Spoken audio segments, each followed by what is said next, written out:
তো নমস্কাৰ বন্ধু বান্ধৱীসকল, আপোনালোকে ইতিমধ্যে থাম্বনেইলখন চাই গম পাইছে মানে কি হৈছে, গাহৰিখিনি গোটেই বিক্ৰী কৰিম। আৰু আপোনালোকে যদি গাহৰি পুহিম বুলি ভাবি আছে তেনেহ'লে মোক কণ্টেক্ট কৰিব, মই কণ্টেক্ট নাম্বাৰটো দি দিম। আৰু কোনোবা যদি এনেকৈ গাহৰি কিনা বেপাৰী হওক, কোনোবা যদি ভিডিঅ'টো চাইছে তেনেহ'লে মোক কণ্টেক্ট কৰিব পাৰে। কোনোবাক যদি গাহৰি লগা আছে তো ভিডিঅ'টো আগতে চাই লওক, তাৰপিছত গোটেই কথাখিনি কৈ আছোঁ। আৰু এই চাৰিটাৰ দুজনী মাইকী আছে, মাজৰ দুজনী মাইকী আৰু চাইডত যি দুটা আছে দুটা মতা। বাকী সুন্দৰ লাইন পাতি আছে আহোঁ। আৰু বাকী দুজনী বেলেগৰ আছে, বোলক সেই দুজনী চাই লওক আগতে। আৰু বাকী দুজনী ইয়াত থৈ দিছোঁ।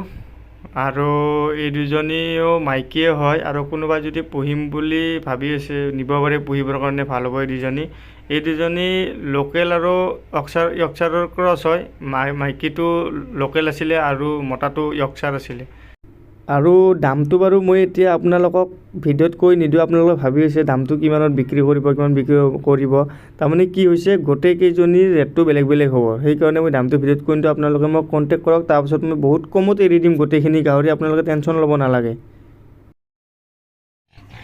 আৰু বাকী এই চাৰিটা হেমশ্বেয়াৰৰ পোৱালি হয়। ইয়াত দুজনী মাইকী আছে আৰু দুটা মতা আছে। আৰু বাকী মাইকী দুজনী যি আছে, এই দুজনী মোটামুটি 80 কিলোৰ ওপৰত হৈ গৈছে। আৰু বাকী মতা দুটা অলপ সৰু হৈছে। আৰু বাকী গোটেই গাহৰিখিনি যোনে নিম বুলি ভাবি আছে তেনেহ'লে মোক কণ্টেক্ট কৰক। বাকীখিনিয়ে ধন্যবাদ।